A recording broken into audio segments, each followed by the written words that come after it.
નમસ્કાર દોસ્તો, હર હર મહાદેવ બધાને। આજે આપણે એક એવા ધાર્મિક સ્થળની મુલાકાત લેવા જઈ રહ્યા છીએ જે સ્થળ દરિયાની મધ્યમાં તો આવેલું છે અને જ્યાં સ્વયં દરિયાદેવ ભગવાન ભોળાનાથના 5 શિવલિંગોનો જળાભિષેક કરે છે। આ સ્થળ એટલે નિષ્કલંક મહાદેવ। આ સ્થળની મુલાકાત તમારે લેવી હોય તો ભાવનગર શહેરથી આશરે 25 કિલોમીટરના અંતરે દરિયાના કાંઠે વસેલું કોડિયાક ગામ ત્યાં તમારે આવવું પડશે। અને આજે આપણે આ બ્લોગમાં સંપૂર્ણ જે છે એ અહીંના મહિમાની ચર્ચા કરશું। અને મિત્રો, જો નવા હોય આ આપણી યુટ્યુબ ચેનલ પર તો ઠાકોર સર એમ્પાયરને ચેનલને સબસ્ક્રાઈબ કરો અને જે છે બેલ આઇકન દબાવો, જેથી નવા નવા વિડીયો તમારા સુધી પહોંચી રહે। જો મિત્રો કે જ્યારે ઓટનો સમયગાળો હોય છે ત્યારે જ આપણે આ નિષ્કલંક મહાદેવના 5 શિવલિંગો જે છે એના દર્શન કરી શકશું, પરંતુ જ્યારે ભરતીનો સમયગાળો હોય છે ત્યારે જે છે અહીં પહોંચવું મુશ્કેલ છે। આ ઉપરાંત 24 કલાકની અંદર જે છે એ 2 વખત જે છે આ સ્થળ જે છે એ ખુલ્લું થાય છે અને ત્યાં દર્શન કરી શકાય છે। તો મિત્રો, આ નિષ્કલંક મહાદેવનો ઇતિહાસ છે પાંડવોકાલીન છે અને ભાવિ ભક્તો અહીં આવતા હોય છે ત્યારે દેવી દેવતાઓની મૂર્તિઓ પણ આ દરિયાદેવમાં પધરાવતા હોય છે।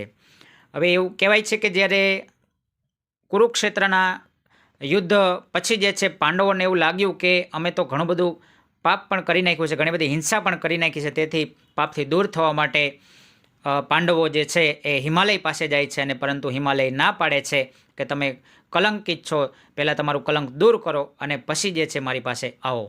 અને પછી પાંડવો ભગવાન શ્રી કૃષ્ણ પાસે જાય છે અને ભગવાન શ્રી કૃષ્ણ પાંડવોને કહે છે કે હું તમને એક કાળી ધજા આપું છું અને આ ધજા જે જગ્યાએ સફેદ થાય, ધોળી થાય તો ત્યારે તમારે સમજી લેવું કે જે છે તમારા કલંક દૂર થઈ ગયા છે। તેથી પાંડવો જે છે એ આ ધજા લઈ અને પરિભ્રમણ કરતાં ભાવનગરના જે છે દરિયા આવે છે, કોડિયાકના દરિયે નજીક પહોંચતાની સાથે જ આ ધજા જે છે એની અંદર સફેદ જે છે એ કહેવાય કે ટપકા થવા માંડ્યા અને અંદર દરિયામાં જતાં આ સંપૂર્ણ ધજા જે છે એ સફેદ થઈ ગઈ અને ત્યારે જ અહીં જે છે પાંડવોએ જે છે એ ભગવાન શિવના 5 શિવલિંગોની સ્થાપના કરી। ધર્મરાજ, યુધિષ્ઠિર, મહાબલી જે છે, ભીમસેન, બાણાવળી ધનુધારી અર્જુન, નકુલ અને ત્રિકાલ જ્ઞાની સહદેવની અહીં જે છે સ્થાપેલી શિવલિંગો આવેલી છે, જેમાં સૌથી મોટી શિવલિંગ ધર્મરાજ યુધિષ્ઠિરની જે છે। અહીં ભાદરવી જે છે અમાસનો મેળો, ભાદરવી અમાનો મેળો જેને કહીએ છીએ, એનું અનેરું મહત્ત્વ છે। ભાવિ ભક્તો જે છે અહીં દૂર દૂરથી દર્શન કરવા માટે મિત્રો આવતા હોય છે અને આ સ્થળનું ઐતિહાસિક રીતે, પૌરાણિક રીતે જે છે, ધાર્મિક રીતે બહુ વધારે મહત્ત્વ છે। અહીં પાંડવ કુંડ પણ આવેલો છે। હર હર મહાદેવ મિત્રો બધાને। હવે જુઓ કે દોસ્તો, અહીંના પક્ષીઓ કલરવ પણ કરી રહ્યા છે।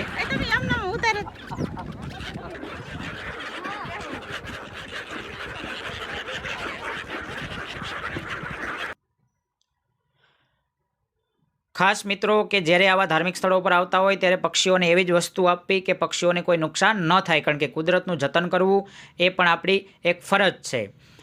અહીં લોકો જે છે એ પોતાના પિતૃઓનું જે છે તર્પણ વિધિ પણ જે છે એ કરતા હોય છે અને અહીં લોકો આવ્યા પછી અહીં, કારણ કે દરિયામાં દર્શન કરવા માટે જવું પડે છે એટલે ચાલી અને કાંઠાથી અહીં દૂર અંદર સુધી આવવું પડે છે। સામે તમને દરિયો દેખાય છે, કારણ કે દરિયો અત્યારે જે છે એની અંદર ઓટ આવેલી છે એટલે દરિયો કહેવાય કે કિનારાથી બહુ દૂર છે, એટલે આરામથી જે છે આપણે દર્શન કરી શકશું।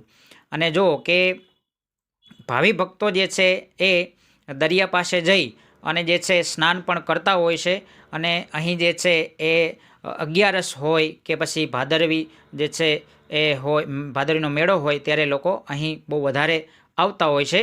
અને અહીં તમે જોઈ શકો છો કે આ એક ખંભાતના અખાત જે છે એ ખાડીવાળો ભાગ છે અને અહીં જે છે કાંઠે જે છે કાંઠાથી નજીક જ આ એક ધાર્મિક સ્થળ આવેલું છે। તો જ્યારે પણ અહીંયા આવો ત્યારે ખાસ તિથિ જોઈને આવવું જોઈએ, જેથી કહેવાય તમે આરામથી દર્શન કરી શકો। અને ભગવાન શિવ જે છે એના કહેવાય કે 2 વખત જે છે 24 કલાકમાં અહીંયા જળાભિષેક દરિયો કરે છે, પરંતુ જે ઉપર જે છે તો જે ધ્વજ જે છે બંને ધ્વજ એની ઉપર જે છે પાણી આવતું નથી. ભગવાન શિવના શિવલિંગો ઉપર તો પાણી જળાભિષેક કરશે, પરંતુ ઉપર ધજા જે છે એ ખુલ્લી રહેતી હોય છે. અને ભાદરવીનો મેળો ભરાય ત્યારે જે છે અહીં ધજા જે છે એ ફરી પાછી બદલાવવામાં આવતી હોય છે. તો જુઓ કે અહીંયા ભાવિ ભક્તો જે છે દરિયામાં સ્નાન કરી રહ્યા છે અને દરિયાદેવ જે છે જેના પણ આપણે દર્શન કર્યા. હવે જુઓ કે મિત્રો, આ એક જે ધાર્મિક સ્થળ જે છે બહુ મહત્વ ધરાવતું એક ધાર્મિક સ્થળ છે. અને તમે જે છે મિત્રો કે વિડીયો કેવો લાગ્યો 100% જે છે એ કમેન્ટ કરો. અને આવા નવા જ વિડીયો સાથે આપણે મળતા રહીશું. અને આ વિડીયોમાં તમને કંઈક નવું જાણવા મળ્યું હોય, તમે પણ મહાદેવના દર્શન કર્યા હોય તો 100% કમેન્ટ કરો. જય હિન્દ દોસ્તો.